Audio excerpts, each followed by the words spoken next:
Saludo con mucho afecto a Javier de la Fuente por esta muy grata invitación, a mis colegas y amigos Rolando Cordera, Leonardo Lomelí, Mario Luis Fuentes y por supuesto al doctor Ángel Gabilondo, que es tan distinguido y que fue un gran ministro de Educación de España y es rector de la Universidad Autónoma de Madrid.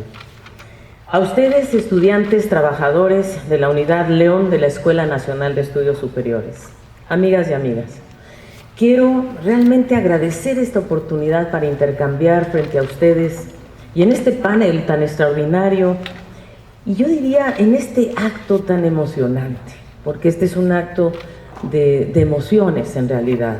Y lo que traemos nosotros también son reflexiones para poder salir de aquí, actuar con convicción y con emoción frente a un mundo bien complejo y bien incierto. Por eso me agrada tanto estar aquí, en la Perla del Bajío, en este heroico estado de Guanajuato en realidad, porque fue aquí donde Benito Juárez realmente promulgó las leyes de reforma. Y esas leyes de reforma en un tumultuoso enero de 1858 nos recuerda quizá lo que está viviendo el país hoy y donde en aquel entonces él dijo, el Estado es donde se lanza realmente la esperanza de esa patria que aún nos espera. Qué oportuno este evento para hablar de la globalización o reflexionar, porque yo creo que el mundo está atravesando, más que una época de cambios, está atravesando un cambio de época. Y creo que es así como lo tenemos que mirar, porque la realidad contemporánea de hoy está dominada por una confusión de ideologías, de valores, de crisis humanitarias, y la verdad que yo veo una gran carencia de verdaderos líderes globales, y tenemos todos una gran cantidad de preguntas frente a lo que hay que hacer. Tenemos sociedades profundamente fracturadas por la desigualdad, por problemas religiosos y étnicos, y que a su vez, grandes partes del mundo que no tienen la capacidad de desplegar su potencial y sus recursos. Estamos enfrentando además otros desafíos de escala planetaria, como son, por ejemplo, el cambio climático. Entonces, quisiera hacer algunas reflexiones desde la perspectiva de la institución de la que yo vengo, que es la CEPAL. Obviamente mi origen es la UNAM, pero hoy estoy en la CEPAL. Y en esa trinchera realmente hemos reflexionado mucho sobre la globalización. Y me quiero referir sobre todo a esa oleada de globalización neoliberal que se instaló en la década de los 90, condicionada por un fuerte acelerado crecimiento de la globalización comercial y financiera. Es ese proceso que condujo además a la economía mundial a un capitalismo financiero sin fronteras, que tomó la forma de una economía de papel, virtual, inmaterial y sin locus espacial. Una globalización asociada irremediablemente a la revolución informática y de la comunicación. Fíjense, la industria del dinero especulativo de alta escala, el dinero produciendo dinero, el dinero informático a velocidades increíbles, a través de continentes, sin barreras, sin respaldo en la economía real. La apertura económica de los 90 de la mano de las transferencias computarizadas que dio lugar a la era del capitalismo financiero salvaje. Así lo calificó Aníbal Pinto en la CEPAL. Es claro pues que entonces la crisis del 2008, ¿verdad?, surge, ocurre y todos pensamos que estábamos ante el cambio de paradigma. Dijimos, por fin va a haber un cambio de paradigma, se va a cuestionar el capitalismo, por fin, sus raíces, y no es así, porque hay intentos nuevamente de recomponer la hegemonía ideológica del centro y la omnipotencia del mercado. Claro, también hay que reconocer que la crisis del mundo del dinero también está provocando un vacío teórico en el pensamiento céntrico y ahí es donde nos tenemos que aprovechar. Hay una ventanita en este momento, hay tanta confusión que es una oportunidad para plantear ideas. Entonces, la verdad es que la globalización, y hay que decirlo claramente, es un sistema de poder en que los grandes estados, las corporaciones transnacionales y los mercados financieros ejercen una influencia dominante y establecen las reglas del juego del sistema. Porque además la globalización reciente trajo aparejada la transnacionalización de las empresas, que además provocó una atrofia de las funciones del Estado que ha tenido que transformar sus relaciones de poder. Entonces, el dilema de la globalización actual comienza realmente cuando la tecnología impacta en la organización económica fuertemente. Y entonces, como lo planteó Prebisch en la CEPAL, la globalización se ha convertido en un espacio de formación del pensamiento hegemónico. Prebisch le llamaba pensamiento céntrico a esta racionalización del sistema internacional, en donde desde la teoría de las ventajas comparativas de la doctrina clásica del comercio internacional hasta la teoría de las expectativas racionales es funcional a los intereses del centro. Son formulaciones ideológicas de los centros desarrollados que conciben una organización del sistema en que nosotros, los países de la periferia, somos apenas segmentos del mercado mundial y no nos ven como sistemas nacionales capaces de conformar dentro de nuestras fronteras estrategias para desplegar nuestro potencial de desarrollo económico y social, porque hemos sido incapaces de incorporar los avances de la ciencia y la tecnología de manera endógena. Somos tomadores, copiadores de ciencia y tecnología. Entonces, en el centro es donde surge la idea de que el mercado es capaz de administrar con racionalidad los recursos a nivel global, en beneficio de todos, y que también las fuerzas de la globalización, hay quienes piensan que las fuerzas de la globalización son tan abrumadoras que cualquier tentativa de construir desde la periferia, nosotros periferia, cualquier proyecto nacional de desarrollo o pensamiento propio puede estar destinada al fracaso. Hoy día, aún hoy día, predominan esas ideas liberales y de democracias concebidas en Occidente y que han provocado realmente transformaciones en sociedades distintas, como el mundo árabe, por ejemplo, como el mundo asiático, en donde la democracia tiene otras características y se han generado conflictos sociales, políticos y religiosos que hoy realmente abruman a la humanidad. El desarrollo, creemos nosotros, toca este punto de quiebre, porque hoy estamos frente a una crisis financiera, pero también frente a una crisis alimentaria, y me alegro que aquí en el centro, en la Unidad de León, estén abordando el tema alimentario, porque es un tema gravísimo de seguridad alimentaria. No de dónde están los alimentos, es un tema de seguridad alimentaria. La crisis energética, todas estas crisis combinadas han puesto un signo de interrogación al paradigma productivo y económico que ha prevalecido en las últimas décadas. Y yo creo que la globalización ha puesto 4 temas en grave tensión.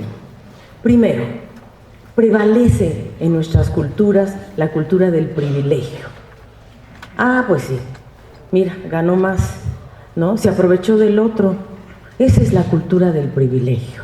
Y no hemos sido capaces de instalar una cultura de la igualdad, de la solidaridad y de la acción colectiva, que es lo único que nos va a poder rescatar de los graves problemas planetarios.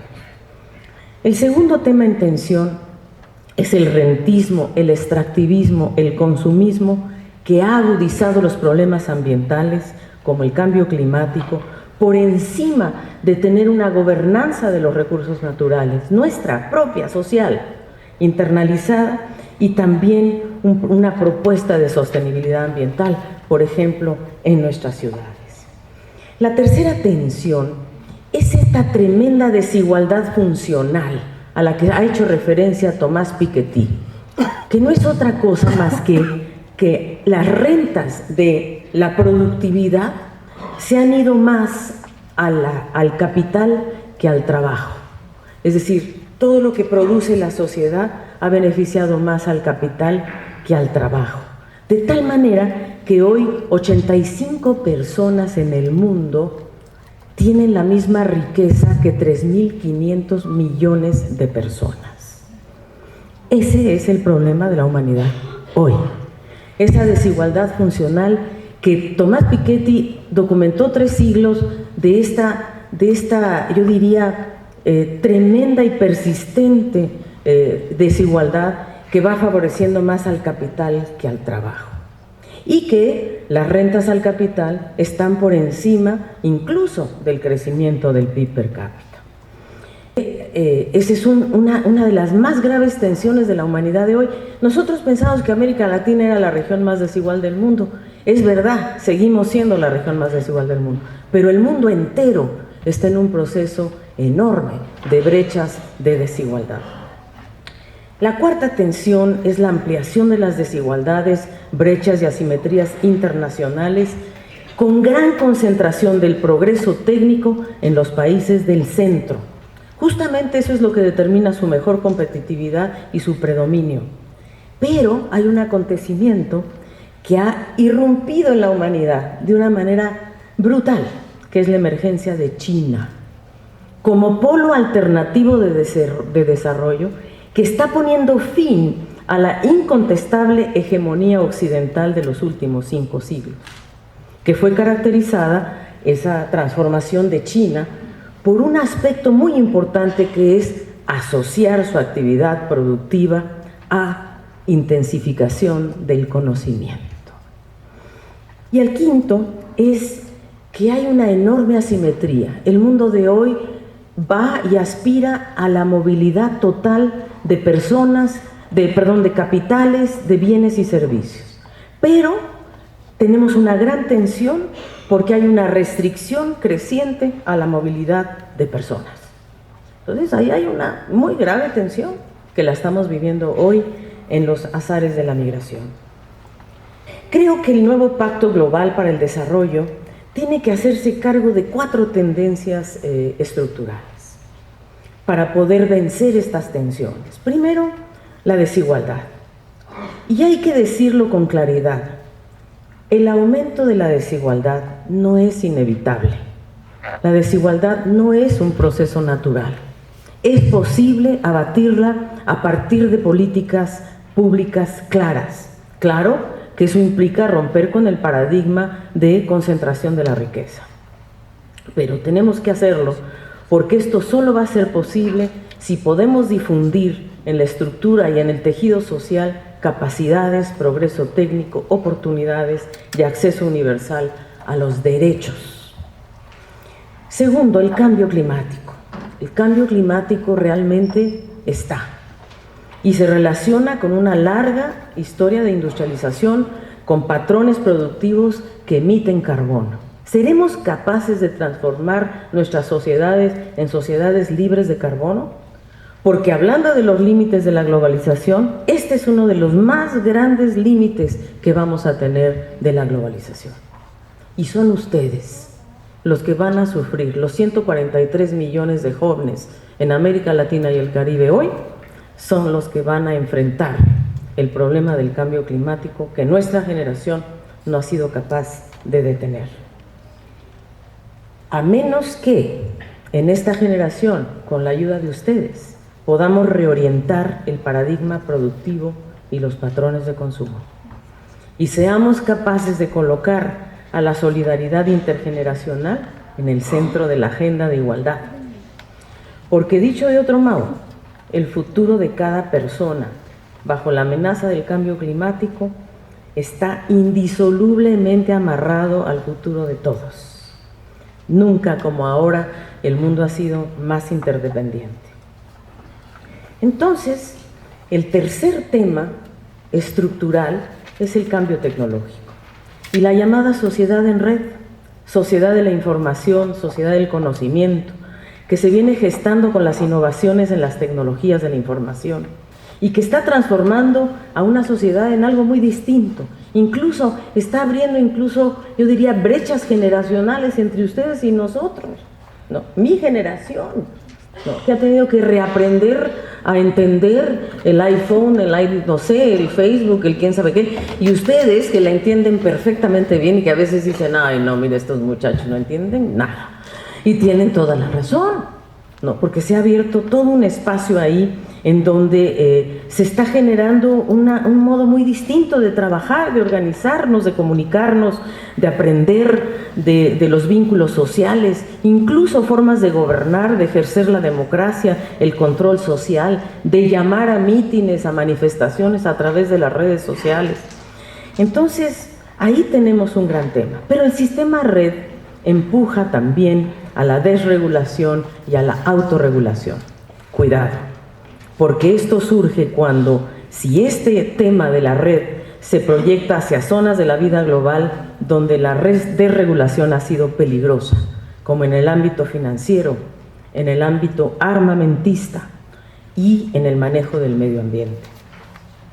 Y el último es el cambio cultural, que el mayor intercambio global crea mayor conciencia de la diversidad de gustos, valores, creencias, pero también genera profundas intolerancias culturales y religiosas, algunas de las cuales cristalizan en formas muy virulentas que constituyen nuevas amenazas para la seguridad global. Entonces, la globalización de las comunicaciones y de la información, así como el uso masivo de las tecnologías, está cambiando nuestras referencias espaciotemporales, está cambiando nuestra imagen del mundo, a la par de que se abren también interrogantes sobre el ritmo y la profundidad con que están mutando las preferencias, los proyectos de vida, las pautas de convivencia, así como las identidades religiosas. Entonces, el cambio cultural está hoy cuestionando las formas como se organiza nuestra sociedad. Amigas y amigos, yo quisiera decir que, como Prebisch lo dijo en algún momento, el papel central que tiene el progreso técnico en el desarrollo es lo que tenemos que abordar. Pero lo tenemos que hacer con mucha claridad, porque obviamente el progreso técnico viene muy de la mano con el mercado, pero lo que no es negociable es entregarle al mercado los valores y los objetivos de la sociedad en su conjunto. Y lo que es urgente es abordar a fondo la aguda injusticia que prevalece. Este es el verdadero dilema ético, creo, que afecta al crecimiento y a la globalización. Entonces, simplemente decir que en esta etapa donde el progreso técnico es quizás el que nos está llevando de la mano al futuro, ojalá, ¿verdad? Hay que asociarlo a que nosotros tenemos que tener mucho cuidado, porque en esta nueva etapa del capitalismo, el desarrollo tecnológico es la fuente más importante del poder y se vincula, por cierto, a estas actividades ligadas a la informática para dotarles de mayor eficacia a las estructuras de dominación que están incluso ampliándose a la cultura, al entretenimiento, a las relaciones sociales. Entonces, uno de los grandes desafíos que tenemos nosotros en la periferia es desarrollar capacidades endógenas, como lo están haciendo ustedes, creo, en este centro, en la UNAM, en todos los ámbitos educativos con que contamos. Porque estamos en un momento crucial y tenemos que mirar y forjar una nueva ecuación entre el Estado, el mercado, la sociedad. Lo vemos hoy en México, el Estado ya no puede, el mercado tampoco. La sociedad tiene que entrar a la participación. Y hoy, por ejemplo, que se está discutiendo la ley de transparencia en este país, es una de las leyes más importantes, porque es donde vamos a tener o no la capacidad de participar, elegir y decidir con el consentimiento previo informado. Pero eso es lo que se está jugando hoy en México. Entonces, la revolución tecnológica, claro que impulsa la homogeneización, y hay otros que impulsan la diferenciación. ¿Cuál de ellos dominará? Dependerá de la acción social a nivel colectivo, ya sea mediante el Estado, la organización civil o de la sociedad civil, o ambos, o la academia, pero ahí está, ¿verdad? Tenemos que ser capaces de divulgar nuestros propios contenidos y que estos medios que se nos abren hoy puedan tener realmente un espacio de mayor participación. Porque la verdad, la homogeneización tiene dos grandes causas, la economía de escala y la economía de la red, que explican, por ejemplo, no más para poner un ejemplo, la concentración de los principales contenidos y servicios digitales en muy pocas empresas globales, que esa es otra de las características del capitalismo y de la globalización, la concentración en muy pocas empresas. Y hoy estamos en manos de Amazon, de Google, de Apple, de Facebook, de Microsoft. Y algunas veces subestimamos el peso de estas empresas y no nos damos cuenta, por ejemplo, que Apple en el último trimestre, los últimos 4 meses, su rentabilidad, sus ganancias fueron superiores a las 4 empresas más rentables de la economía española. Aquí está nuestro querido Ángel, BBVA, Banco Santander, Repsol y Telefónica. Estamos hablando casi de 40,000 millones de dólares de rentabilidad que tuvo Apple en los últimos 4 meses. Entonces ahí está nuestro desafío. ¿Cómo nos metemos a estas grandes empresas de la revolución de los datos que nos están captando lo que estamos haciendo aquí, nuestras preferencias? ¿Dónde estás?, te pregunta tu teléfono. ¿Puedo decir dónde es tu ubicación? Entonces, claro, todos estos grandes aglutinadores de volúmenes de datos lo que están haciendo es captando nuestras preferencias gratuitamente, porque nosotros les estamos diciendo, ¿verdad? Claro. Y luego ellos reempaquetan esta información y se la venden a la Coca-Cola, se la venden a las fábricas de paraguas, porque si va a llover, 94% del tiempo consumido online en redes sociales. 5 de los 10 mayores mercados de Facebook están en esta región. La penetración de Facebook es entre 87 y 91% en Chile, en Argentina, en Colombia, en Perú. Entonces, ahí estamos. Somos usuarios de esta gran tecnología y de estas tendencias en dirección a la homogeneización. Y tenemos entonces que ver cómo nos bajamos ante esta realidad y qué podemos hacer. Porque también hay enormes brechas. Hay gente que no tiene acceso del todo a la banda ancha ni al Internet, ¿no? En esta región el quintil más rico y la cantidad y el quintil más pobre, ¿verdad?, tiene una distancia casi de 5 a 7 veces de la brecha digital. Entonces, ¿qué hacemos? Y quiero entonces volver a Prebisch. Prebisch nos dejó 3 mensajes. 3 mensajes que para mí son un gran legado. El primero es la rebelión contra el pensamiento céntrico. Es decir, afirmaba que los países centrales conforman su visión del orden mundial funcional a sus intereses, y entonces nosotros en nuestras regiones tenemos que rebelarnos al pensamiento céntrico, en un sentido de decir, ¿y qué pensamos nosotros? ¿Y qué podemos aportar nosotros a la agenda global? ¿Por qué tenemos que ser tomadores de contenidos de información, de tecnología? ¿Qué no tenemos nosotros nuestras propias ideas, nuestra propia forma de pensar, de ser, de actuar, nuestras culturas? Aquí separaban ustedes, y yo soy de acá y de Zacatecas y de Puebla, de este país que es un crisol de enormes potencialidades. El segundo es que la transformación es posible, pero ¿qué hay que hacer? Hay que fortalecer la densidad nacional. Densidad nacional. Es decir, hay que generar centros de excelencia, porque el capital humano y las capacidades tecnológicas y científicas son procesos esencialmente endógenos. Nadie nos va a construir las capacidades desde afuera, somos nosotros. Así es que ustedes, jóvenes, aprovechen este lugar, porque este es el lugar donde se construyen las capacidades de ustedes y donde somos capaces también de entender o no hasta dónde podemos absorber el progreso técnico. Porque la verdadera educación no es la que te llena de información, es la que te da las herramientas para tener la capacidad de absorber el progreso técnico y aplicarlo en tu vida. Y el tercero, que decía Prebisch, es que no es posible el desarrollo sin un cambio profundo en la estructura productiva, porque en la actividad económica y social hay que imbuirla de conocimiento. No puede ser que nuestros países dependan de un commodity, del petróleo, del cobre, del hierro, de la plata. Así no vamos a llegar a ninguna parte. Nosotros lo que necesitamos es una estructura diversificada y compleja, una estructura productiva que en verdad vaya absorbiendo ese conocimiento. En la agricultura donde ustedes están, en las industrias, en las empresas, ¿Qué le agrego? ¿Qué conocimiento? ¿Qué le doy a lo que estoy haciendo para crear un entramado complejo de industrias, de cadenas productivas que den valor agregado y se coloquen en la frontera del conocimiento?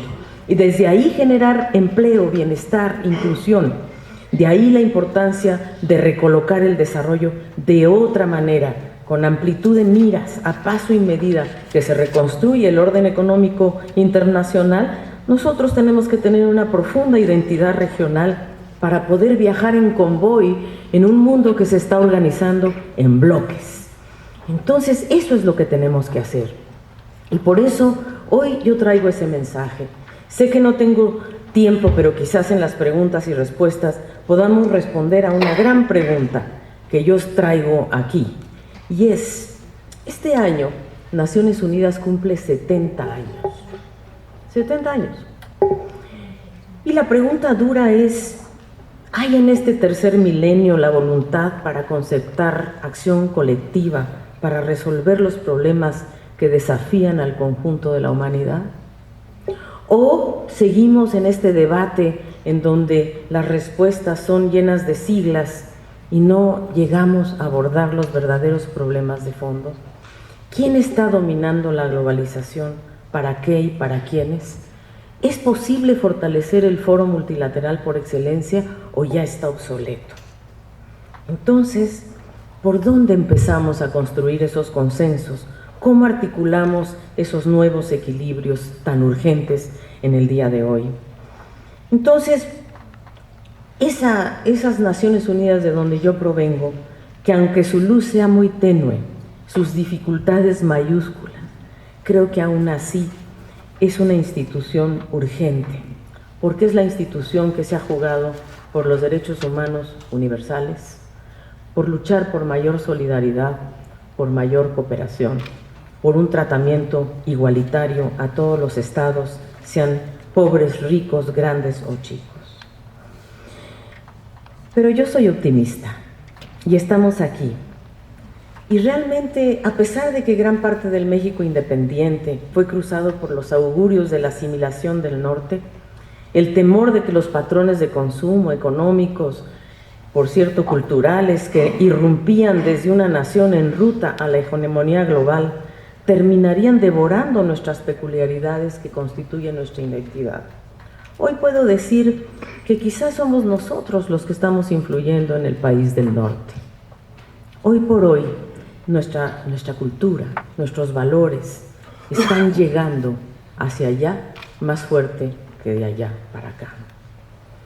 Pero historia y cultura no se improvisan y resultan entonces para nosotros los mexicanos una cantera prodigiosa desde la que hay que afirmar nuestra proyección de presente y de futuro, sea cual sea la plataforma. Y por eso, Javier, quiero agradecerte porque hayas hecho posible que esta conversación, esta reflexión, yo la pueda compartir aquí, en León, en este lugar del Bajío, con alguien a quien admiro y quiero, que es el rector José Narro.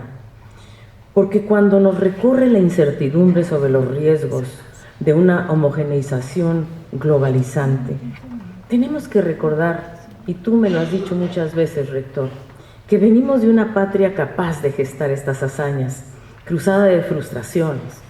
Y quiero parafrasear a Torres Bodet para hacerte un homenaje, rector, para decirte que la formación de un mexicano y mexicana, en quien la enseñanza estimule armónicamente la diversidad de sus facultades, de comprensión, de sensibilidad, de carácter, de imaginación y de creación, un mexicano como lo eres tú, a prueba moral de la democracia, un mexicano como eres tú, ante todo, deseoso del progreso del país, apto para percibir sus necesidades y capaz de contribuir a satisfacerlas. Un mexicano resuelto a afianzar la independencia política y económica de la patria. Y no con meras afirmaciones verbales de patriotismo, sino con tu trabajo, tu energía, tu competencia técnica, tu espíritu de justicia y tu ayuda cotidiana y honesta a la acción de todos nosotros. Muchas gracias, rector.